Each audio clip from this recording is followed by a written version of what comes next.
हाय, hello, नमस्कार. कशा आहात सगळेजण? मजेत ना? मजेत असायला पाहिजे. मी प्रतीक्षा तुमचं छोट्याशा मिनी व्लॉगमध्ये परत एकदा स्वागत करते. तर इथे मी जे आपण कालच्या व्हिडिओमध्ये पाहिलं तांदूळ आणि डाळ मी इडलीच्या पिठाचं बारीक करून ठेवलं होतं. ते खूप छान अशा पद्धतीमध्ये फुगलेलं आहे. पाहू शकतात की रात्रभर भिजल्यानंतर आपलं हे पीठ एकदम छान असं फर्मेट झालेलं आहे. तर मी त्याच्यामधली हवा काढून घेत आहे. म्हणजेच ते जास्त वरती आलं होतं. मग थोडंसं असं हलवून मिक्स करून घेणार आहे. तर सकाळी 7:00-7:30च्या दरम्यान याची तयारी करायला लागली होती, कारण मुलंही शाळेत जायची होती, त्यांचा टिफिन वगैरे द्यायचा होता.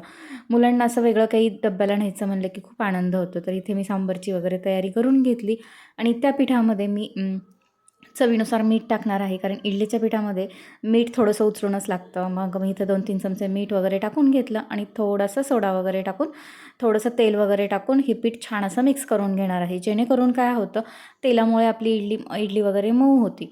तर मी इथे लगेच इडलीच्या भांड्यामध्ये हे सगळे भांडे वगैरे लावून घेते आणि एक घाणा याचा करून घेणार आहे. तर मी याचं बऱ्यापैकी पीठ काढून ठेवलेलं आहे. एक छोटंसं पातेलं भरून हे पीठ काढून ठेवलेलं आहे आणि मग बाकीच्या पिठामध्ये आपल्याला दिवसभर पुरेल एवढं पिठामध्ये मीठ वगैरे मिक्स करून घेतलेलं आहे.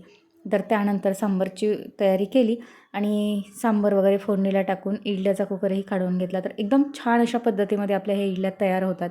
तर पाहू शकतात की खूप छान अशा निघतात, पण अजिबात चिटकत वगैरे नाहीत आणि जाळीही खूप छान पडलेली आहे.